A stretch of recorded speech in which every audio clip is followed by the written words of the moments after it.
Hello guys, welcome to our channel. నేను మీ anchor Teja. Present నేను ఇబ్రాహీంపట్నం రాయపల్ దగ్గర ఉన్నాను. ఇక్కడ ఒక దుర్ఘటన చోటు చేసుకుంది. ఒక కుక్క స్కూల్కి వెళ్ళి తిరిగి వస్తున్న రియాన్స్ అనే ఒక 4వ తరగతి చదువుతున్న ఒక బాలుడి పైన దారుణంగా దాడి చేసి చంపేసింది. అంటే ఈ వార్త ఇప్పుడు మీకు కొత్తగా చెప్పాల్సిన అవసరం లేదు. ఎందుకంటే ఇలాంటి సంఘటనలు దాదాపు హైదరాబాద్లో చాలా చోట్ల చోటు చేసుకుంటున్నాయి. అండ్ రీసెంట్ డేస్లో చూసుకుంటే జవహర్ నగర్లో ఇట్లాంటిది ఒక సంఘటన చోటు చేసుకుంది. ఒక తల్లి వాళ్ళ అమ్మాయికి ఒంట్లో బాగపోతే మెడిసిన్ తీసుకురావడానికి బయటికి వెళ్ళింది. ఆమె మెడిసిన్ తీసుకొచ్చి మళ్ళీ తిరిగి ఇంటికి వచ్చేలోపు కుక్కల దాడిలో అతి దారుణంగా ఒక పసిబిడ్డ చనిపోయాడు. అలాగే బాలానగర్లో ఒకే కుక్క దాదాపు 24 మందిని కరిచింది 2 రోజుల సమయంలో. అందులో తల విజువల్స్ అన్నీ చూపించకూడదు, అంటే తలపైన కూడా చాలా పెద్ద గాయమైంది. దాని నుంచి తప్పించుకొని ఆమె బయటపడింది. అలాగే ఆ పిల్లల మీద అటాక్ చేస్తున్నప్పుడు ఆ కుక్కలు వాటి నుంచి రక్షించడానికి ఎవరైనా వెళ్తుంటే వాళ్ళ మీద కూడా తిరిగి అటాక్ చేస్తున్నాయి. అంటే ఎందుకు కుక్కలు ఇంతలా ప్రవర్తిస్తున్నాయి? ఎక్కువగా మనం చూస్తుంది చిన్న పిల్లలపైనే. వాళ్ళనే టార్గెట్ చేస్తున్నాయి. అంటే వాళ్ళు సరదాగా తెలుసో తెలియకో ఒక రాయి ఇసరడమో లేకపోతే ఇంకేనా దాన్ని తోక పట్టుకొని లాగడమో ఇలాంటివి చేస్తూ ఉంటారు. కానీ ఇప్పుడు నేను చెప్పిన సంఘటనలన్నీ కూడా ఎప్పుడైతే చిన్నపిల్లలు ఒంటరిగా కనిపిస్తున్నారో ఆ టైంలో వాళ్ళ మీదకి కుక్కలు దాడి చేస్తున్నాయి. అండ్ ఇక్కడ ఇబ్రాహీంపట్నంలో రాయపూల్ దగ్గర కూడా ఇలాంటి సంఘటన చోటు చేసుకుంది. అబ్బాయి స్కూల్ అయిపోయిన తర్వాత వాళ్ళ ఇంటికి తిరిగి వెళ్తున్న సమయంలో ఒక కుక్క వచ్చి అటాక్ చేసింది. అటాక్లో అబ్బాయి అక్కడికే చనిపోయాడు. అండ్ ఇలాంటిదే సిరిసిల్లలో కూడా జరిగింది. ఒక పడుకున్న ముసలామిని కొన్ని కుక్కలు కరిచి సగం భాగం తినేసి చంపేశాయి. సో గైస్, నేను ఎందుకు చెప్తున్నానంటే మనం కుక్కల్ని పెంచుకోవచ్చు. మీకు ప్రేమ ఉంటే మీ ఇంటి ఆవరణలో పెంచుకోండి, అంతేగాని రోడ్డు మీదకి వదలొద్దు. అలాగే ఇప్పుడు ఎక్కువగా ఈ విలేజ్ల్లో ఎక్కువగా కుక్కలు ఎక్కువ తిరుగుతున్నాయి, పిచ్చి కుక్కలు ఎక్కువ తిరుగుతున్నాయి అని చెప్పేసి కొంతమంది ఇన్ఫార్మ్ ఇస్తున్నారు. వాటిని పట్టుకునే ప్రయత్నం చేస్తున్నారు, కానీ ఎక్కడ పూర్తిగా చేయట్లే. ఎప్పుడైతే జరిగిందో ఆ 2 రోజులు వస్తున్నారు, ఒక వ్యాన్ తీసుకొస్తున్నారు, 1-2 కుక్కల్ని పట్టుకుంటున్నారు, వెళ్ళిపోతున్నారు. మరి మిగిలిన కుక్కలన్నీ అంటే దాదాపు ఒక విలేజ్ చూసుకుంటే 50 నుంచి 70 కుక్కల వరకు కూడా ఉండే ఛాన్స్ ఉంటుంది. కానీ వీళ్ళు వచ్చి పట్టుకునేది 2 కుక్కల్ని మాత్రమే. మిగతావి అలా ఉంటే మిగతావి కూడా జనాలను అటాక్ చేస్తాయి కదా. అలాగే దీనికి సంబంధించి ఎవరైతే చనిపోయారో రియాన్స్ వాళ్ళ ఫాదర్ దగ్గరికి అసలు ఎలా జరిగిందని మేము తెలుసుకోవడానికి ప్రయత్నించినప్పుడు అతను ఒక విషయం చెప్పాడు. ఇంకెందుకు మమ్మల్ని బాధపడతారు, కుక్కల్ని చంపొద్దని హైకోర్టులోనే తీర్పు వచ్చిందంట కదా, ఇంకా మా అబ్బాయి చనిపోయాడు, ఇంకెవరో పట్టించుకోరు, మీరు కూడా ఒక 4 రోజులు వచ్చి వెళ్ళిపోతారని చెప్పేసి అతను బాధపడుతున్నాడు. మీడియాతో మాట్లాడడానికి అతను ఏ రకంగా కూడా ఇష్టపడట్లేదు. ఎందుకంటే ఇంతకుముందు జరిగిన కుక్క దాడుల్లో ఎవరికైనా న్యాయం జరిగిందా? ఒక్కరైనా చెప్పండి. ఒక్కరికి న్యాయం జరిగిందని ఒక్కరినైనా చూపించండి. ఎవరికైనా న్యాయం జరిగిందా? ఏ ఒక్కరికి జరగలేదు. మరి నా ఇంట్లో జరిగింది, నాకెలా చేస్తారు? హైకోర్టే చెప్పింది కదా కుక్కల్ని చంపొద్దని. సో ఈ రకంగా అతను మాట్లాడడం జరుగుతుంది. అయితే అతని బాధ మనం అర్థం చేసుకోవచ్చు. ఎందుకంటే ఒక చిన్న కొడుకుని కోల్పోయిన బాధలు అయితే అతను ఉన్నాడు. ఏ రకంగా కూడా అతను మాట్లాడే ప్రయత్నం అయితే చేయట్లేదు. అండ్ నేను కూడా వాళ్ళని ఇబ్బంది పెట్టలేదు.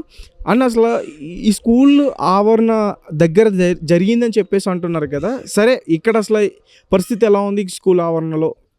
ఈ స్కూల్ దగ్గరలో మరి ఈ యాజమాన్యం కూడా పట్టించుకోవాలి కదా. చిన్నపిల్లలు తిరుగుతూ ఉంటారు, వీళ్ళు కూడా కేర్ తీసుకోవాలి కదా. సో ఇక్కడికి నేను రావడం జరిగింది. సో ఎంత నార్మల్గానే ఉంది. చుట్టూరు ప్రహారీ ఉంది. చుట్టూరి ప్రహారీ ఉన్న స్కూల్ లోపల మాత్రం ఒక పుట్ట ఉంది. సో స్కూల్ ఆవరణలో ఒక పుట్టు ఉంది. ఇది ఒక ఆట స్థలం. ఒకసారి మీరు చూస్తే అర్థమవుతుంది. ఈ పక్కనే దీన్ని అప్ అండ్ డౌన్ అంటారు. ఇక్కడ పిల్లలు ఆడుకుంటారు. మనం పూజిస్తాం, మనకు తెలుసు. వాటి జోలికి మనం వెళ్ళకపోతే అవి మన జోలికి రావు. కానీ చిన్నపిల్లలకి తెలియదు కదా. చిన్నపిల్లలు సరదా వాటి మీద రాడిసిరితే ఆ పాములు వాళ్ళని అటాక్ చేస్తే, ఆ విషయం ఎక్కి వాళ్ళకి చనిపోతే ఎవరు రెస్పాన్సిబిలిటీ? సో స్కూల్ యాజమాన్యం కూడా ఇక్కడ నిర్లక్ష్యం వహించింది దీని పట్ల. సో అంటే నేను దాన్ని తీసేయాలని చెప్పట్లేదు, దాని చుట్టూ ఏదైనా ఒక కంచి ఏర్పాటు చేసినా పిల్లలు దాని దగ్గరికి వెళ్ళాలి కదా, వెళ్ళకుండా ఉంటారు. అలాగే ఇక్కడ ఒక అప్ అండ్ డౌన్ పెట్టే ఒక ఇక్కడ ఉన్నాయి, సో ఇక్కడ ఆడుకుంటారు కదా, దాని మీద పొరపాటున పడి దాని మీద పడితే అవి అటాక్ చేస్తే దానిపైన మళ్ళీ కొంతమంది పూజలు చేశారు. ఆ పూజలు చేసిన వారైనా వాళ్ళు కూడా అర్థం చేసుకోండి అమ్మా, మీ పిల్లలు కూడా ఉంటారు కదా, మనకు తెలుసు భక్తి, వాళ్ళకి తెలియదు కదా, పొరపాటున అవి అటాక్ చేస్తే.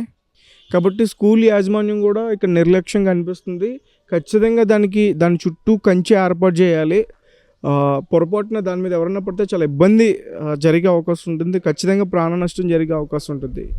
చిన్నపిల్లలు అంత ఈజీగా వాటి నుంచి తప్పించుకోలేరు. మనం అయితే పరిగెడతాం, వాళ్ళు పరిగెట్టలేరు, భయంతో అక్కడే కుప్పగోలిపోతారు. అలాగే ఒక స్కూల్, పుడమి స్కూల్, దీనికి సంబంధించి కొంచెం ఈ స్కూల్ ఆవరణలో చూస్తే కూడా అంటే ఏదో ఉండాలని ఉన్నట్టు ఉన్నాయి. సరిగ్గా ప్లే గ్రౌండ్ లేదు, ఆ వైర్స్ అవన్నీ చూస్తే అట్లా వదిలేశారు. అవి కాళ్ళకు తగిలి ఎవరన్నా పడిపోతారో, ఒకవేళ పవర్ ఉంటే కరెంట్ షాక్ కొట్టే అవకాశం ఉంటుంది.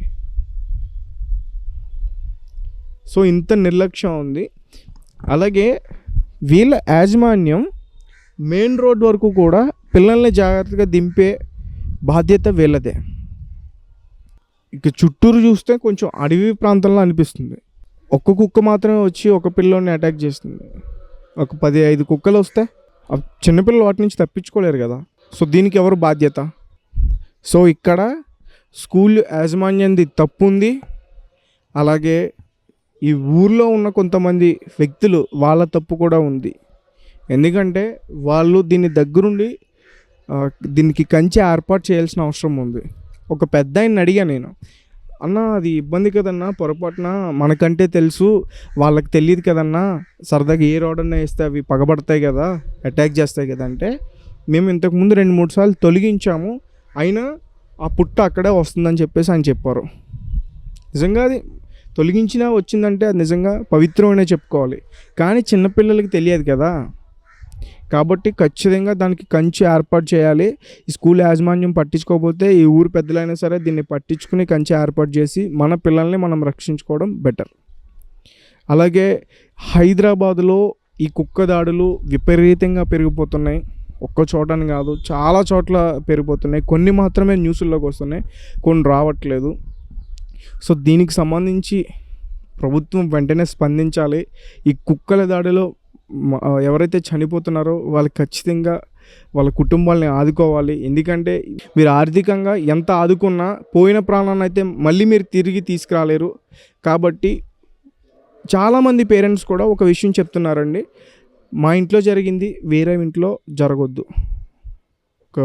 ఒక 4 ఏళ్ళు 5 ఏళ్ళు ఒక కొడుకు కానీ కూతురు కానీ చనిపోతే ఆ బాధ చాలా దారుణంగా ఉంటుంది. కాబట్టి వాళ్ళు ఒకటే కోరుకుంటున్నారు, మాలాగా ఇంకెవరికి జరగొద్దు. ఇప్పుడే వెంటనే యాక్షన్ తీసుకుని వాటిని పట్టాలి. ఊర్లో ఎక్కడ అయితే ఉన్నాయో వాటిని పట్టి వాటిని వేరే ప్రాంతానికి తరలించాలి అని చెప్పేసి చాలామంది పేరెంట్స్ కూడా డిమాండ్ చేస్తున్నారు. కానీ ఇప్పటివరకు కూడా ఎక్కడ ఈ దాడులు తగ్గలేదు. అంటే ఒక దాడి జరిగిన తర్వాత దాన్ని యాక్షన్ తీసుకున్న తర్వాత కూడా ఈ కుక్క దాడులు తగ్గట్లే.